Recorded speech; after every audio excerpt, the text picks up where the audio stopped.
All right. So, hello everyone, and thank you for joining. My name is Kelly Ryan. I am a registered social worker here at Niagara North Family Health Team, and I work in the Niagara on the Lake office. So, a little bit about me is that one of the things that I do, other than counseling, is provide counseling specifically for insomnia, which is called the CBT for insomnia. So, cognitive behavioral therapy for insomnia. So, I do a lot of education and learning around sleep, sleep patterns, how to shift your sleep schedule. Today, we're really going to be talking about sleep, and the webinar is called The Complete Guide to Sleep, what you need to know and what you don't, right? And so there's probably more information than you need, but I included some things that are commonly asked to me as well. So really we're going to look at like what is sleep? Why is it important? What's it made up of, right? And then we're going to look at some tips and strategies for managing our sleep. So let's get just right into things. If you have any questions, feel free to put it in the chat box. Um, my coworker will be monitoring the chat box, but I'll be answering the questions at the end of the webinar. All right, so let's get started. Start with what is sleep? So every night, every person, nearly every person, sleeps, right? We leave wakefulness for hours and we go through the cycle of sleep, but we remember little about it. And oftentimes, like we wake up like no time has passed, right?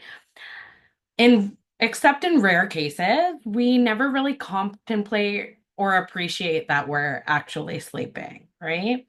And when we observe other people's sleep, we can't really see any of the changes going on in their brain and body, right? So, sleep is something that we spend one third of our lives doing, but when it comes to explaining exactly what it is, we tend to think of it as a passive process when really there's a lot of things going on when we sleep. So let's start with the Division of Sleep Medicine at Harvard Medical School, who have noted the following characteristics to help us describe and explain sleep. So the four characteristics are it's a period of reduced activity. It's associated with a typical posture, such as lying down with your eyes closed, specifically in humans. And it's a result of decreased responsiveness to external stimuli. So if something is going on outside of us, we have a decreased response to it, right? And the last is that it's a state that is relatively easy to reverse. And this just distinguishes sleep from other states of reduced consciousness like hibernation or being in a coma, right? So that is what sleep is, but what is healthy sleep? So, healthy sleep for adults uh, require the following things. The biggest one is you feel rested during the daytime, right? So you feel rested and rejuvenated. The second piece is that it takes you about 10 to 20 minutes at most to fall asleep. This is what we sometimes refer to as sleep latency. And then sleeping for adults about 7 to 9 hours, and we'll go into that a little bit more. The last thing that I like to mention too is that it is normal to wake up briefly. And when I say briefly, I mean 1 to 4 times throughout the night for a period of 1 to 10 minutes, right? And sometimes you might not even know that you're awake, but that's all part of normal sleep. So, when we're talking about sleep, kind of the big and main takeaway around this is that healthy sleep is when you feel rested the next day. So, if you feel rested and it says you should be getting 7 to 9 hours of sleep, you're sleeping 6.5 hours and you feel rested, that's the most important part. So now that we know kind of what healthy sleep is, why do we actually need sleep, right? So I just found this as an interesting fact is that, part of the reason or some of the theories on why we actually sleep in a consolidated block at night, like at nighttime, what goes back to the hunting and gathering days. And so it allowed people to sleep in one consolidated block so that they can avoid predators, conserve energy, and meet the need for rest. This also, some of the theories suggest that's why people have like, some people tend to be more of, I guess, a morning bird or a night owl, right? To kind of, some of the theories suggest it's because of the hunting and gathering days and needing some people to be awake and some asleep. So, that's a little bit about it, but why do we actually need sleep? Simple answer, we cannot survive without sleep. So the longest world record that I found of someone going without sleeping was 18 days, 21 hours, and 40 minutes. And this was in 1986. There could be a more recent world record, but in 1996, the Guinness World Records officially stopped measuring this or monitoring how long people could go without sleep because of the harmful effects of sleepiness, both the physical and mental. So they're like, probably not a good idea that we encourage people to go without sleep, right? While we're sleeping, the body performs a number of repairing and maintaining processes. So you can imagine what that would be like being awake for 18, almost 19 days. So let's look at some of the functions of sleep, right? So there are lots of important functions. Um, it has been linked to learning and memory consolidation, right? To emotional regulation, right? It has been linked with improved judgment and decision making. It's also supposed to help with problem solving, energy conservation, growth and healing, and your immunity. When we're sleeping, and the it also helps the body to remain healthy and to fight off or stave off diseases. So that's why when we don't have enough sleep, our brain cannot function properly and it impairs our ability to concentrate, think clearly, and process memories, right? And that's why in mental health, we talk about sleep as an important part of kind of the overall mental, physical health. Some other reasons we need sleep. According to National Institutes of Health, a lack of quality sleep can result in obesity, diabetes, hypertension, heart disease, just to name a few, right? And it can also have a big impact, like I said, on our mood, our cognitive function, our quality of life, impacts our memory, and it also can contribute to mental health disorders such as anxiety and depression, right? So when we don't have adequate sleep, it may make those symptoms worse. So when we're looking at, my apologies, when we're looking at different sleep problems that people have, right? These are the four main ones when people are saying, I'm having trouble sleeping, right? So sleep onset, sleep maintenance, mixed, and paradoxal. What does that mean? Sleep onset, fancy way of saying difficulty falling asleep. Sleep maintenance is difficulty maintaining sleep. So either you're waking up in the middle of the night and not being able to get back to sleep, or alternatively, you're waking up too early in the morning. Mixed is a little bit of both, right? So maybe you have trouble falling asleep and you wake up in the middle of the night and can't get back to sleep, right? Paradoxal is an interesting one. It's when you underestimate the time that you're asleep. So it feels like you're sleeping a lot less than you actually do. And when we do, or when I have done like sleep diaries where people are recording their sleep, I've seen that where people have said, man, I'm only sleeping 4 hours a night, and then we do this, and it's like, oh no, actually, you're sleeping eight, right? So that's what the paradoxical sleep problem would be. Now, other sleep issues that we look at and different factors that can cause sleep difficulties, we always look at these before we look at insomnia, right?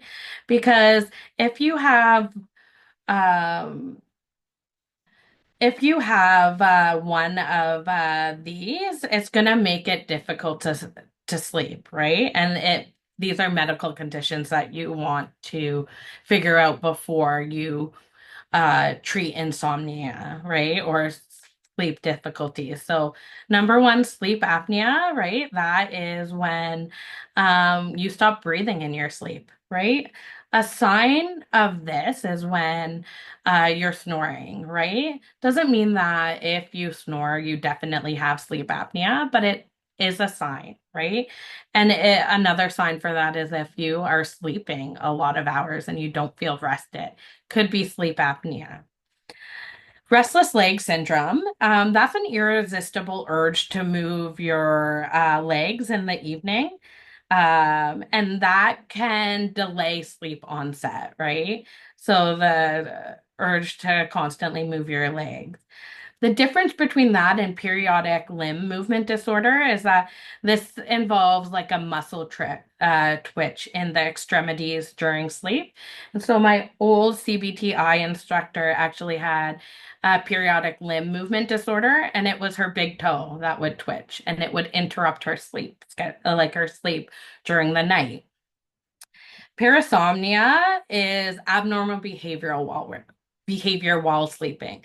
This could be like sleepwalking or sleep eating, right? Just abnormal behaviors. And narcolepsy is sleep attacks at inappropriate times, right? So this could involve falling asleep during the day, falling asleep when you normally wouldn't be tired. It's just getting these sleep attacks, feeling like you could fall asleep at any time. What are maybe some other factors? So you're like, that I've got that checked. I don't have sleep apnea. I don't have these other things going on. What are some other factors, right? Shift work. Our bodies are aligned to that day and night, right? So when we do shift work, it can make it difficult to sleep because we're used to being awake during the day and our bodies are in the morning our alertness is boosted, right? So that could make it difficult.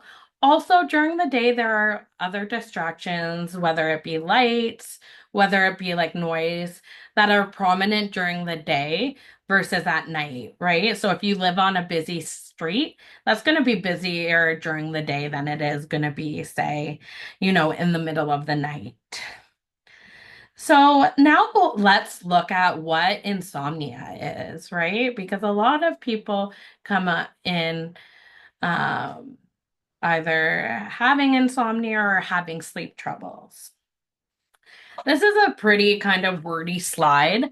Really, it's broken into three parts. It's dissatisfaction of your sleep, which involves difficulty falling asleep, maintaining sleep, or waking up too early, right?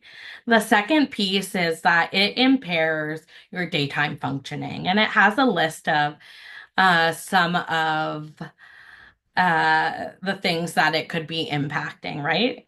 Like it could be fatigue or low energy during the day, difficulty with your job or academic functioning, just pretty much negative effects, right? Mood disturbances. And the big one is that it has to happen at least 3 nights a week for at least 3 months, despite adequate opportunity for sleep. So you need to have opportunity to sleep. What does that mean? That's when we get into the difference between sleep insufficiency or insomnia, right? Sleep insufficiency is when you sleep for a shorter amount of time than your body requires to stay healthy, or you have low quality sleep due to sleep disruptions, right? So, whereas the insomnia is the waking or difficulty falling asleep, maintaining sleep, or waking up too early, this is sleeping for a shorter amount of time or having low quality sleep. So, what does that mean? Really, both involve less than the recommended sleep. Sleep insufficiency, a person is physically able to sleep, but their schedule does not allow for it for some reason. So they do not have adequate time to sleep, right?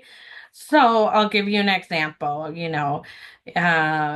Say I'm working until 11 at night. I get home, I do all this stuff, I go to bed at midnight. Well, I have to be back at work at 6. So I'm waking up at 4:30, right? I fall asleep fine. I wake up at 4:30, but I'm exhausted. I'm tired. The difference is that I did not have adequate time to sleep. I was able to fall asleep. I was able to get that sleep, but my body needed more sleep, right? And that's like some of the other factors come in. This is a big one for, parents with young children, right? And that can be part of like sleep disruptions. Because if you have a young child who is crying in the middle of the night, or if you're having to feed them in the middle of the night, then your sleep is going to be disrupted, right? Insomnia is the person has adequate and ample opportunity to sleep, but struggle to fall asleep. This would be, I got into my bed at 11 o'clock at night, couldn't fall asleep till 3 a.m., and I woke back up at, 7, right? It's like, well, I had a lot of room to sleep, but I just couldn't because that would be more of the insomnia, sleep difficulties. So now let's break down what controls sleep. So now we know why we need sleep, kind of the difference between insomnia, other sleep issues, and sleep insufficiency. So, what controls sleep, right? Like, what in our body makes us want to sleep or go to sleep, or what is going on? When it comes to controls for sleep, there are two competing systems, and we'll go through both of them. The sleep drive and the body clock, right? The body clock, otherwise known as the circadian rhythm. So let's start with the sleep drive. So the sleep drive is a homeostatic system in your brain, which makes you feel sleepy, right? With every hour you're awake, your sleep drive gets stronger. So when we first wake up, our sleep drive is very low, but gradually increases during the day. And then it quickly diminishes as soon as we fall asleep, right? So if you look at this picture here, you can see in this example, say they wake up at 5 a.m. As soon as you wake up, your sleep drive is increasing. So you can see it goes all the way up, right? Now you're getting ready for bed, you're in bed, perhaps you fall asleep at like let's just say 7 or 8 at night, doesn't matter, right? As soon as you fall asleep, then your sleep drive starts to go down really quickly. And then it's like starting all over again when you wake up. The way that I explain a sleep drive is kind of a picture of the balloon, right? So when you wake up, it's like blowing that balloon, right? And the longer you're awake, the stronger your drive is, that bigger that balloon is, right? And then as soon as you fall asleep, it's like deflating the balloon. This is also why sometimes when we nap, and we'll talk a bit about napping later. When we nap, it can disrupt our sleep drive. Because if we nap for too long, so say it's like, oh, I'm really tired, I'm gonna nap. It's 12:50, it's like, I don't know, 3 in the afternoon. You nap for 2 hours. Excuse me. Guess what? At 5 o'clock, your sleep drive is starting down at zero again, right? And you're trying to build it up. That's why sometimes people have difficulty sleeping after naps, because they're wide awake. Now let's look at the other side of it, which is the body clock. otherwise known as the circadian rhythm, right? A lot of people hear that term. That the circadian rhythm body clock is a 24-hour internal clock in our brain that regulates the alertness and the sleepiness by responding to light changes in our environment. Again, that's why like we're naturally designed to be awake during the day and asleep at night, right? Because of our internal clock. Also explains why some people's internal clocks maybe are a little bit off, right? Because we're all a bit different. It's aligned with the cycle of day and night. This circadian rhythm can be interrupted by a lot of different things, by travel, work, other issues, right? Whether it be like medical issues, pain, right? But when aligned, it can promote consistent and restorative sleep. When it's thrown off, um, that's when we start to see difficulties like insomnia. So this is what it looks like when it's working together, right? You can see the top is the sleep drive. We're building up the sleep drive as our circadian rhythm is alert. And then when we start to go to bed, that's when our sleep drive starts to decrease. And so does the alertness. And we start producing melatonin. So that's how they work together, right? And ideally, if we had nothing going on in our lives and we could be lined up like that, that would be great. But doesn't always work that way. So, oops, sorry, I got ahead of myself a little bit. This is what we call sleep archetype.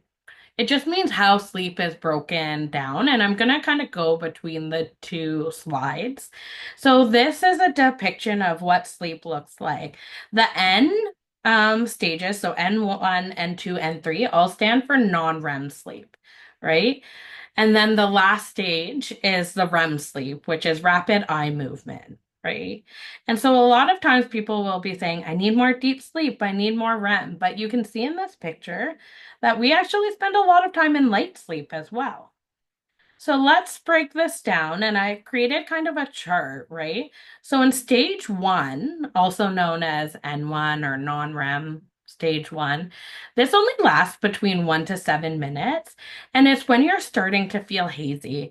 It's when you're not fully relaxed, you're awake, you're sort of asleep. It's when, like, if someone nudges you, you would be able to wake up really fast.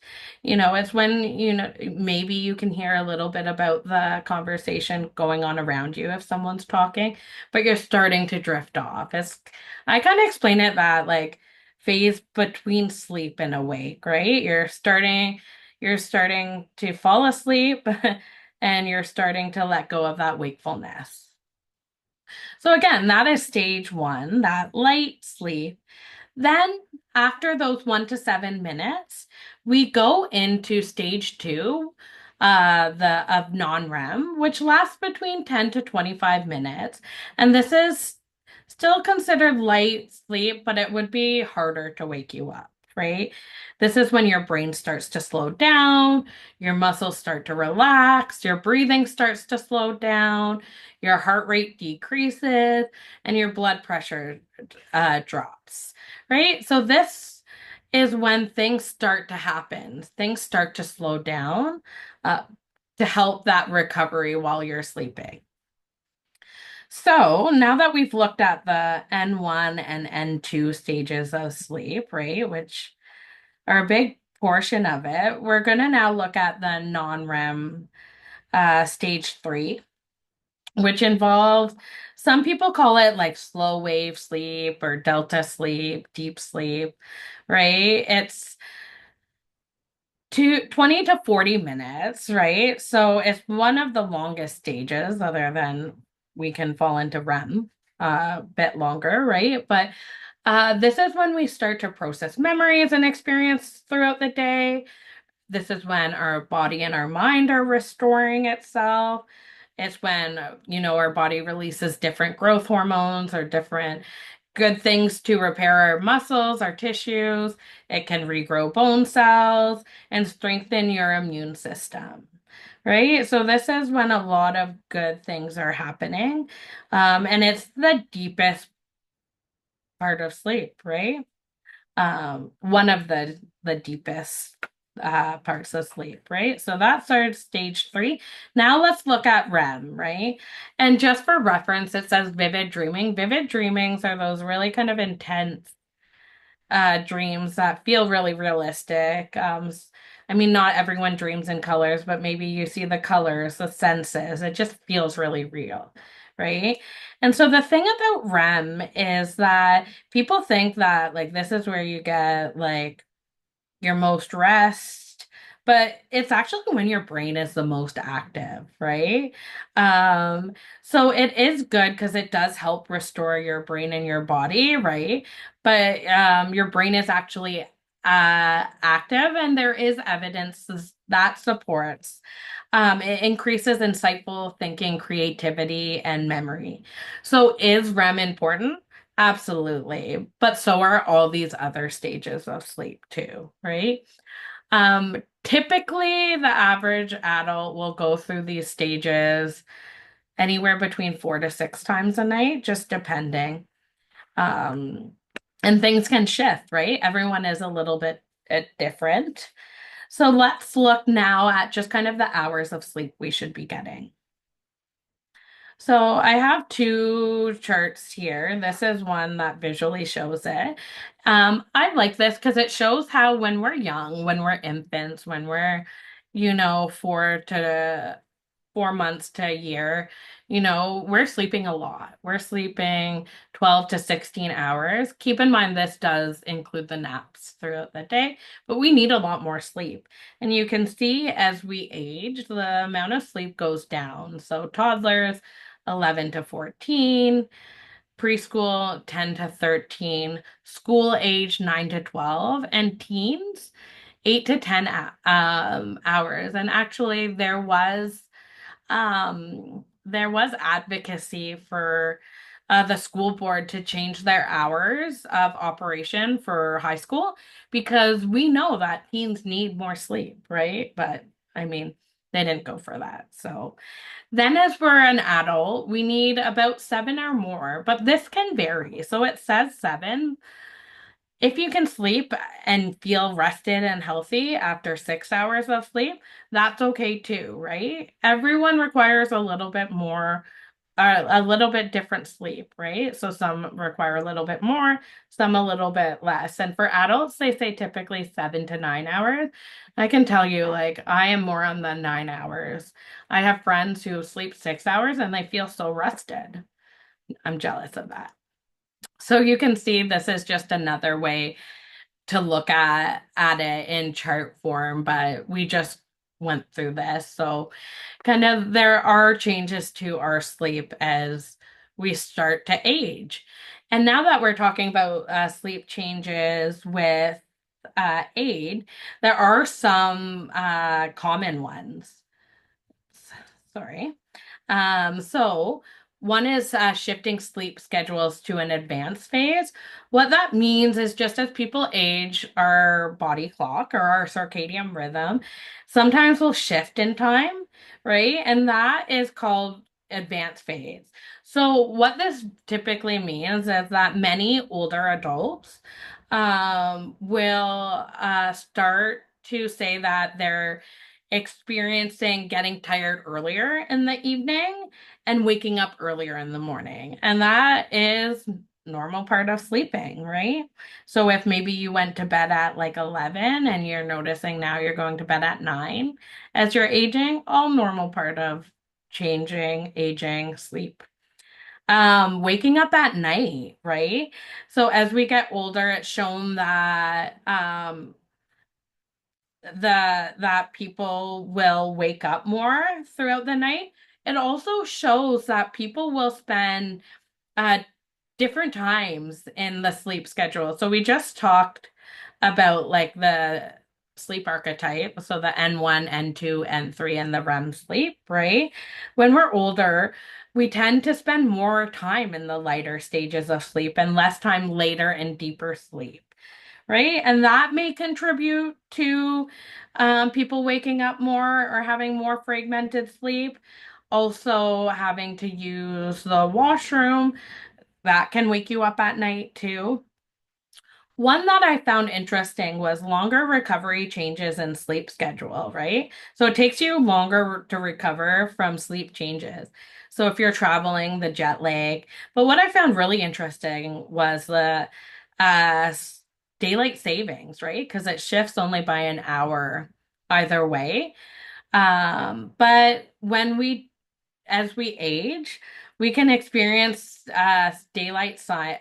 savings times can be difficult for us, right? Because um, it's harder to bounce back. Another reason is that research suggests that about 25% of older adults take naps compared to 8% of younger adults. So, some of the research suggests this is part of the reason people like sleep changes with age, right? Because if we are napping, and we'll talk again about that a little bit later, then that can disrupt our sleep schedule. It can disrupt our sleep drive, and it's like we're starting at zero again. Oops. So, everyone dreams. I wanted to add a little bit about dreams into this webinar about sleep because I always get asked about dreams, right? And the short and fast of it is there's not a lot of research that supports either way, right? So what we do know is that dreams are mental, emotional, or sensory experience that take place during our sleep. Typically, we spend about 2 hours of your night dreaming, but it's common that you don't remember your dreams as much. If you wake up while you're in your REM cycle, which is the stage you're more likely to dream, you're more likely to remember your dreams. Or if you wake up and write it down, you're more likely to remember your dreams. A lot of people will say, yeah, like, oh, I had this really weird dream, right? And maybe a couple hours have passed, and then they're like, oh, I can't remember it, or they'll remember pieces of it, right? So the exact purpose of dreaming isn't known really. There are lots of different theories about it. So we'll talk a little bit about the different theories, but some people dream in color, some dream in black and white, and we're not really sure why. So, some theories about dreaming is that it helps build memory. So, that it's been associated with consolidation of memory, and that it may be related to cognitive functioning and strengthening memory recall, right? So, there's some ideas that dreaming is helping promote and strengthen memory. Process emotions. Some theories say that it's your way of rehearsing feelings in an imaginative way, right? And it's your body, or sorry, your brain's way of managing emotions. Some people think it's mental health housekeeping, and this is the one that I see kind of more in the research or more research about. Although, like I said, um, none of these are like proven, right? Like there may be a little bit of evidence, but the mental health cleaning is this idea that it's our brain's way of like clearing out unnecessary information. It's like whatever you experience during the day, you just kind of clear out. Instant replay. So some people think it's a form of replaying events that are going on in our lives, right? And this one I see a lot, which is incidental brain activity, which is the view that dreaming is just a byproduct of sleep and it doesn't really have a essential purpose or meaning, right? So I included this picture of Freud because he is kind of like the founder of psychology. Um, he had some very interesting theories about dreams, but really, um, how you interpret dreams, whether they have meaning at all, it's all under controversy, right? Like, we don't really know. Some people think that it has insight to a person's psyche. Others find that it's too inconsistent, right? So it's really hard to tell. So basically, I'm telling you, why do we dream? Not really sure. This I found really interesting. And I was speaking to a few people about it, and they're like, oh, yeah, I have had a lot of dreams about my teeth falling out. But these are the three most common searches every month. And this was as of last year, as of May 2024, right? But our teeth falling out, which could reflect a big life change. Snake dreams about snakes, which could be a warning or a symbol that you're going through a personal transformation. And pregnancy is a big one, which may be connected to developments in your life, especially something new or exciting, right? But again, these are all just kind of theories. And, some people will say, yeah, that's what's going on, but there's still a lot of controversy around it. Now, when we're looking at nightmares in your brain, so nightmare is a bad dream that causes people to wake up from sleep, right? So nightmares are reported much higher with certain populations or mental health disorders, anxiety, depression, PTSD, bipolar, schizophrenia. Those are all connected or have higher rates of nightmares. And it can lead to frustration, and a cycle of poor and intense sleep. So what typically happens is you're not sleeping well, so what happens is your nightmares increase. And because your nightmares increase, your daytime symptoms are worsening. Because your daytime symptoms are worsening, you're getting poor sleep.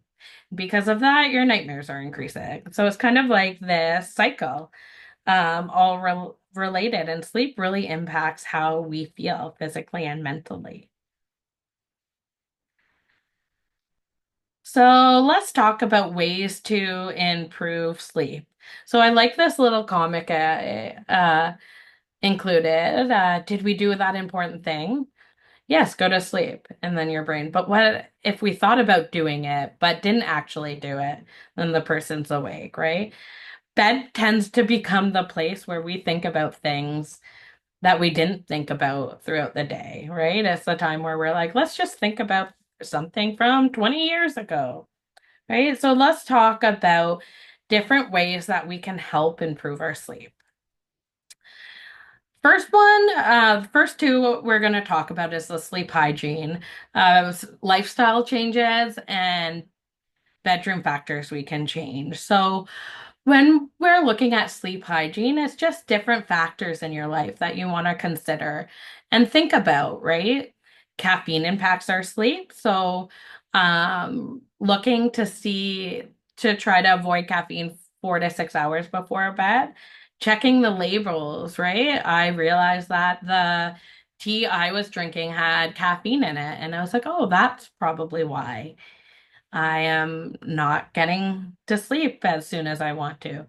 Cutting down on vaping or smoking. This can be helpful because sometimes people will wake up in the middle of the night to go out to smoke or vape, and that can impact us. Reducing alcohol, right? These are some things that you could change if you like. Not drinking 4 to 6 hours before bed because alcohol impacts our system and it makes it more difficult to go through all the stages of sleep. Food. The food one is I say the balance. You don't want to be too full, you don't want to be too hungry, right? So, if you are hungry before bed, let's not go for a full pasta dinner. Maybe we have a light snack, right? So making sure you're not going to bed starving, but also not on an empty stomach. Exercise is another good one that is good for you, right? So we say don't exercise 2 hours before bed because that gets your adrenaline going, that gets your everything in your system going, right? And we really want to try to calm our system down before we go to bed. But these are factors that you can consider changing, right? These are just some of them, right? Cannabis is legal in Canada now, and that can impact and disrupt our sleep cycles even though people will report that it helps them sleep, and maybe short term it does, but there is a link to long-term sleep or sleeping over the long term and cannabis and the impacts of that, right? So just being mindful of let's look at my overall sleep and what I'm doing, right? So these are lifestyle factors that we can change. But when we're looking at other factors, what are some other factors we can consider? We look at some bedroom factors. Noise is a big one. Are you in a noisy area, right? Like, is there a lot of noise around? Some people need white noise to sleep, right? So it's like, looking at these different things. The room temperature, it's always better to sleep in a colder temperature, right? So, looking at maybe adjusting your temperature at nighttime. What's the air quality like, right? I have pets, so there's always fur and everything. So I have a purifier on, right? Lights, is there lights everywhere or is it a dark area? Can you see the light through your window, right? Pillows or mattresses. When was the last time you got a new mattress or pillow? Is that giving you problems sleeping, right? So just different bedroom factors that you can consider. And actually, one we were talking about before, um, which could be bedroom factor or lifestyle, is I let my pets sleep with me, right? So a lot of people do. And that can also impact your sleep, right? Depending on how well behaved your animal is or what they're doing, but that can disrupt our sleep. So these are some things like what can I do to change either what I'm doing in my life or the environment, right? Now let's look at some mindfulness. Mindfulness is such a overused word now. You hear it all the time, but it is such a great thing, right? So mindfulness and relaxation can be great for promoting sleep. John Kabat-Zinn, he is like a guru in mindfulness. And he defines it as practicing paying attention on purpose in the present moment without judgment. So it's being present in the moment and not being judgmental about ourselves, right? A lot of times our mind wants to wander. That's what minds do. It's just about bringing it back to the present moment. So, a few different mindfulnesses that we can do. Mindfulness is really about being in the present moment and noticing. So sometimes instead of mindfulness, I'll say notice. Start noticing things because a lot of times our mind wants to be in the past, thinking about past things that we can't change, or worrying about the future, about things that we don't know, or if or when they're going to happen, right? But either way, we're not in the present moment. So there's different techniques for this. And the reason I call it mindfulness and relaxation is because not all mindfulness exercises are going to be relaxation. The goal isn't about relaxation just with mindful. It's about being present, right? So, for example, some people will have what we call mindful conversations, which would be if I am having a difficult conversation with a friend, if I'm having a mindful conversation, I might really want to be paying attention to what they're saying, how they're presenting, what's their body language, really intently listening. You're not going to feel relaxed in that moment, right? But when we're talking about mindfulness here, we're talking about the benefits of just being mindful and promoting sleep, but also doing some of the mindfulnesses that do tend to relax you. Kind of like an added bonus. And we try to pull from those for sleep because if we can relax ourselves a little bit, it can help promote sleep. So, with mindfulness, one of the very simple ones I do is the box breathing on the screen right here. And what you can do is you can, print this off. You can just look at a square somewhere, rectangle, whatever, right? Just as long as it has four sides. And each side represents 4 seconds, right? So when you're breathing in, you want to breathe in through your nose and out through your mouth, right? You want to sit up in a nice position. Probably if you're doing this before bed, you'd be lying down in your bed, right? Just being comfortable. Some people like their hand on their stomach, hand on stomach and heart, hand on your leg, like whatever is comfortable for you. But what you want to do is you would begin by inhaling for 4 seconds, holding it, exhaling for four, holding it for four. So it's 4, 4, 4, 4, which is the box, right?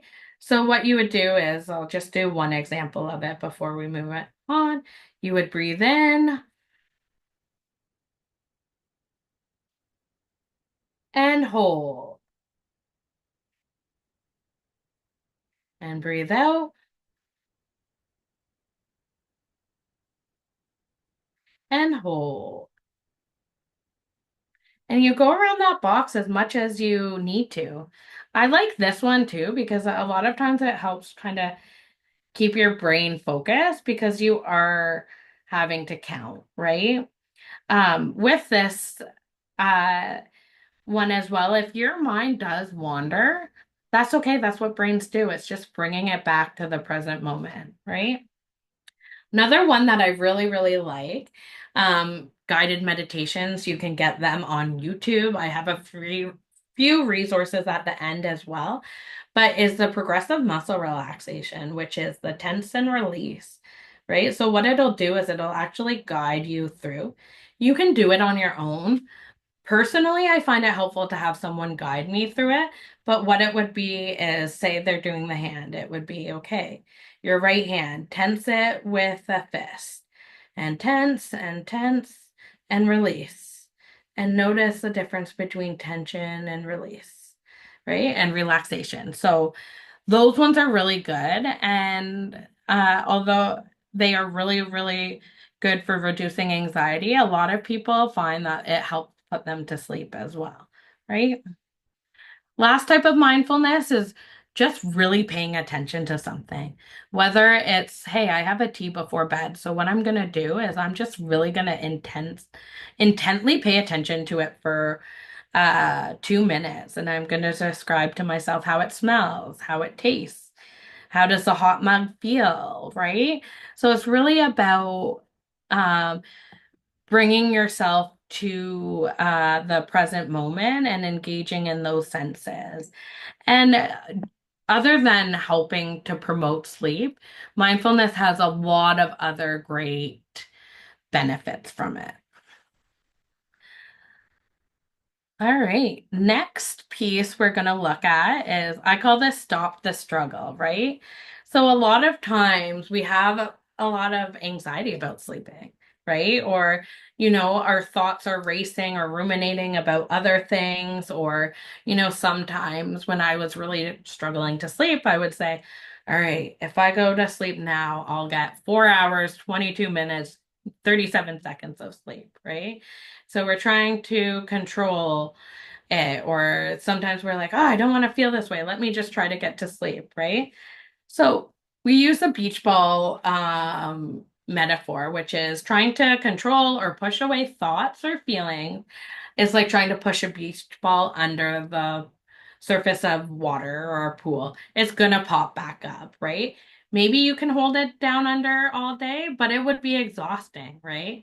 So the idea is letting it just float around you, right? And sometimes it may float close and feel intense, and sometimes it might bump into you or be further away.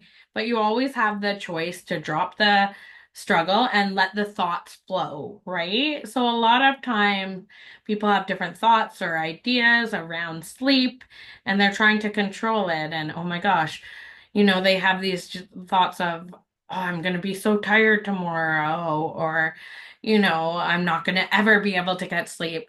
They all have these just uncomfortable thoughts and feelings, and the idea of this is just to allow them to be there, right?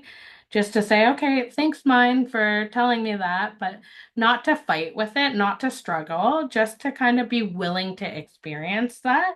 And that can also help us get to sleep because we're no longer fighting with our thoughts and feelings, right?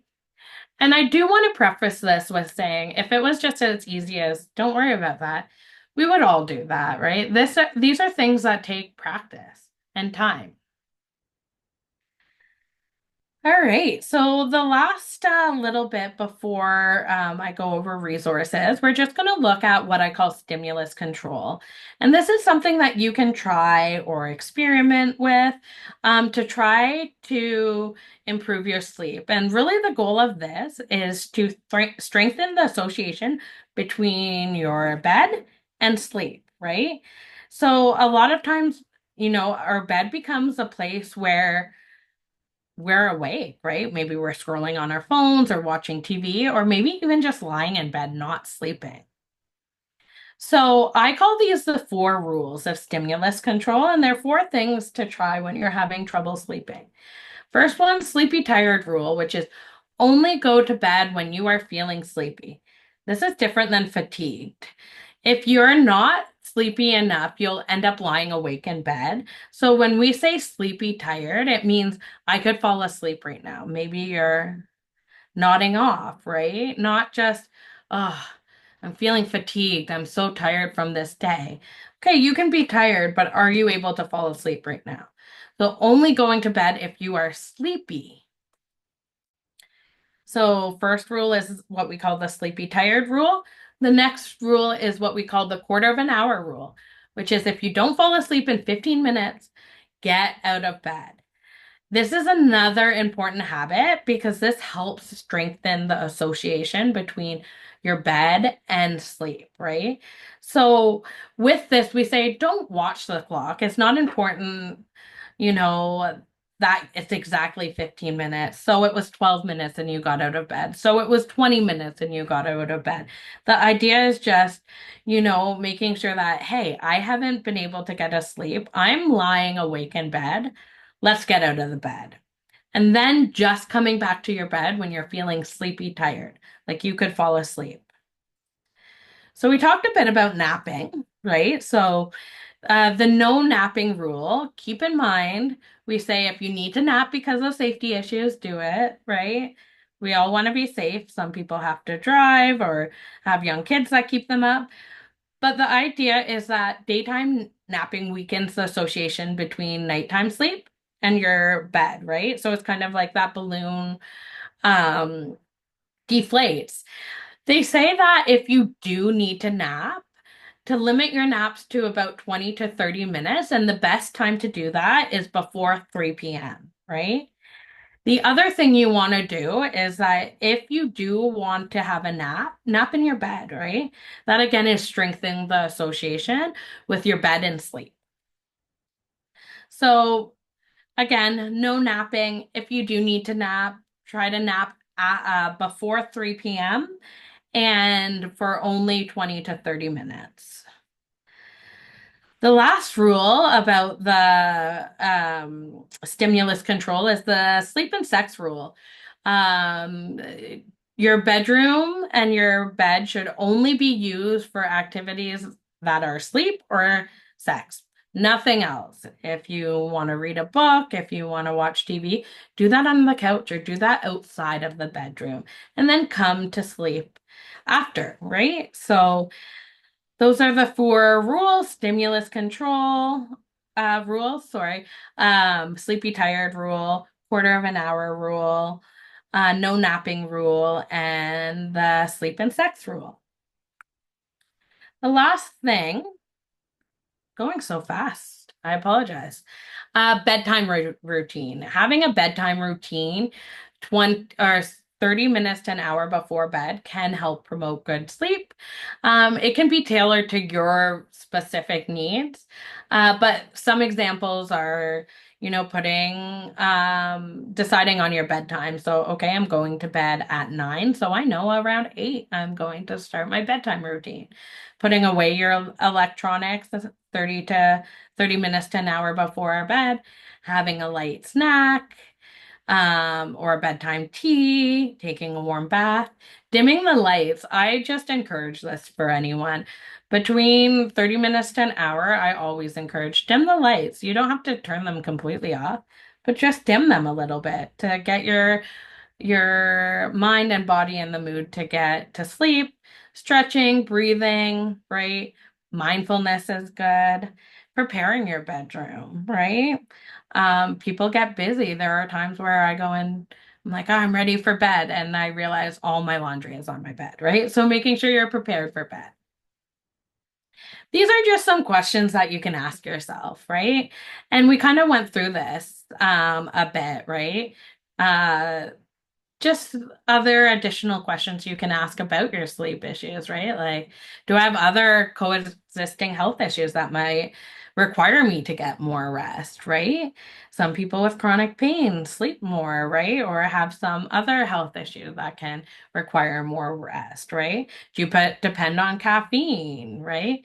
When you have an open schedule or when you are able to sleep in, or you do you tend to sleep more? So asking these questions to figure out what's going on with my sleep, right? And the last part is just some different resources, right? So um actually let me start with the books. These are two books. They're cognitive behavioral therapy for insomnia based, right? The one is Quiet Your Mind and Get to Sleep by Colleen Carney and Rachel Manbear. Colleen Carney is a guru in CBTI. I really recommend the Quiet Your Mind and Get to Sleep. It's good. It has a lot of different suggestions. Sink into Sleep is a step-to-step workbook, which can be really good and really structured. So those are two options available, like Amazon. I got them before everything, but like you can buy them at bookstores. And then just different resources, right? So, uh, podcasts, so sleep meditation for women. Netflix has a series called Headspace for Sleep, and it has different guided meditations on it. YouTube, if you type in like sleep meditations or sleep mindfulness or progressive muscle relaxation, they're really helpful. CBTI app, that's what this picture is. That's what the app looks like. It's a free app, and you can actually log your sleep on there and see your sleep patterns. So it's really neat. And these are three of my kind of go-to websites: sinkintosleep.com, mysleepwell.ca, and sleepfoundation.org. Right? So there's lots of other resources available too. And that is what I have for you on sleep. Does anyone have any questions? Let me check because I saw the chat going off a little bit.